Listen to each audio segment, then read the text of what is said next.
और चलिए अब सीधा रुख करते हैं लखनऊ का, जहां पर योगी आदित्यनाथ मौजूद हैं। अपने संबोधन में क्या कुछ कह रहे हैं, सुनिए।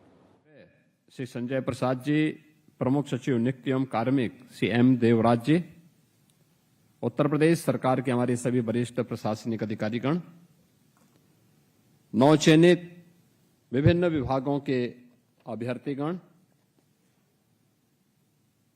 अभिभावकगण और उपस्थित बहन और भाइयों, उत्तर प्रदेश लोक सेवा आयोग के द्वारा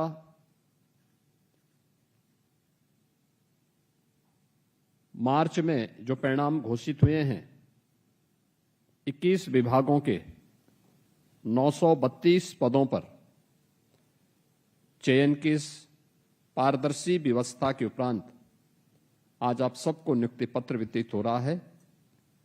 मैं इस अवसर पर उत्तर प्रदेश शासन से जुड़े हुए अलग अलग विभागों के आप सभी अधिकारियों के चयन के लिए आप सबको मैं बधाई देता हूं, आपके अभिभावकों को भी बधाई देता हूं और उत्तर प्रदेश शासन का पार्ट बनने के लिए आप सबका मैं अभिनंदन भी करता हूं।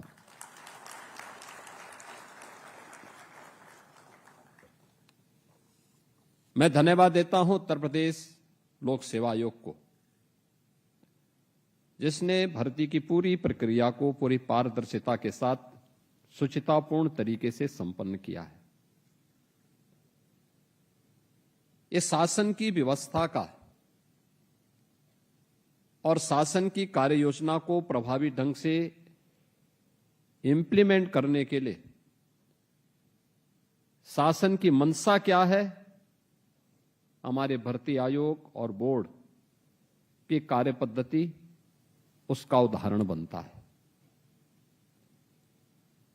हम ये कभी अनुमान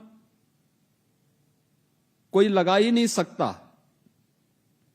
कि अगर भर्ती की प्रक्रिया ही पारदर्शी न हो और शुचितापूर्ण न हो तो जिन लोगों का चयन होगा उन लोगों से ईमानदारी के साथ परिणाम देने, प्रदेश की गति को प्रगति और समृद्धि की नई ऊंचाइयों तक पहुंचाने में योगदान वे कर पाएंगे, यह अपने आप में एक दिवा स्वप्न ही होगा। गति को प्रगति की ओर वही ले जा सकता है जो ईमानदारी के साथ जिसका चयन हो और जिसने अपने परिश्रम से, अपनी मेहनत से वह स्थान प्राप्त किया है। सिफारिश से या पैसा ले दे करके भ्रष्ट तरीके से जो व्यक्ति चयनित हुआ होगा वह प्रगति नहीं, दुर्गति जरूर करा देगा। और यही उत्तर प्रदेश में होता था 2017 के पहले। उत्तर प्रदेश जैसा राज्य ईश्वर के सीम कृपा का राज्य, प्राकृतिक संसाधनों से भरपूर राज्य, दुनिया की सबसे अच्छी उर्वरा भूमि रखने वाला प्रदेश, एमएसएमई का देश ही नहीं दुनिया का बेहतरीन आधार रखने वाला प्रदेश, सबसे अच्छा जल संसाधन रखने वाला प्रदेश, सबसे बड़ी आबादी का युवा राज्य बीमारू हो गया था, पहचान के लिए मोहताज हो गया था। प्रदेश के बाहर जब यहां का युवा जाता था पहचान छुपाता था। आपकी पीढ़ी सौभाग्यशाली है। जब प्रदेश इससे निकला उस समय आपकी उम्र 10 वर्ष से लेकर 15 वर्ष के बीच में रही होगी। अपने मां बाप का सहारा, मां बाप आपके सहारा बनते थे, भाई बहन आपका सहारा बनते थे, उनकी उंगली पकड़ करके आप तब स्कूल जाते रहे होंगे। इसलिए आपको नकल विहीन परीक्षा के माध्यम से परीक्षा देने का अवसर भी प्राप्त हुआ। आपको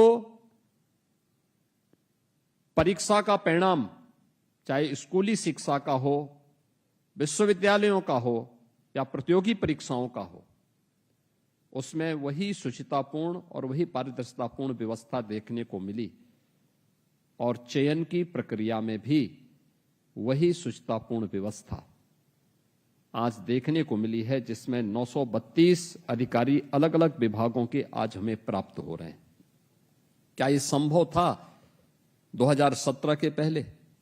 कतई नहीं। आप में से जितने लोग यहां पर नियुक्ति पत्र प्राप्त किए हैं, हमारी संख्या सीमित थी, हमने उस मंच पे सीमित लोगों को बुलवाया, लेकिन मेरा मानना है कि आप में से 932 के 932 अधिकारी सीधे नियुक्ति पत्र पाने के अधिकारी हैं।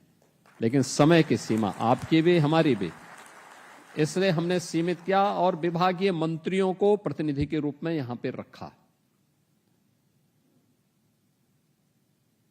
ये वह टीम है जो यहां से प्रधानमंत्री जी के विजन को इंप्लीमेंट करने के लिए अपने अपने विभागों में उस कार्यक्रम को लागू करती है और उसको लागू करने की मशीनरी के रूप में, तंत्र के रूप में आपको कार्य करना है। अभी आप ट्रेनिंग में जाएंगे, ट्रेनिंग की प्रक्रिया के बाद फिर इस राज्य के विकास के लिए आप कार्य कर रहे हैं और मुझे बताते हुए प्रसन्नता है। हमने 9 वर्ष के अंदर 9 लाख से अधिक नौजवानों को प्रदेश के अंदर ऐसे ही नियुक्ति पत्र वितरित किए हैं। ये 9 लाख नौजवान कभी नियुक्ति पत्र नहीं प्राप्त कर पाते अगर अच्छी सरकार नहीं होती।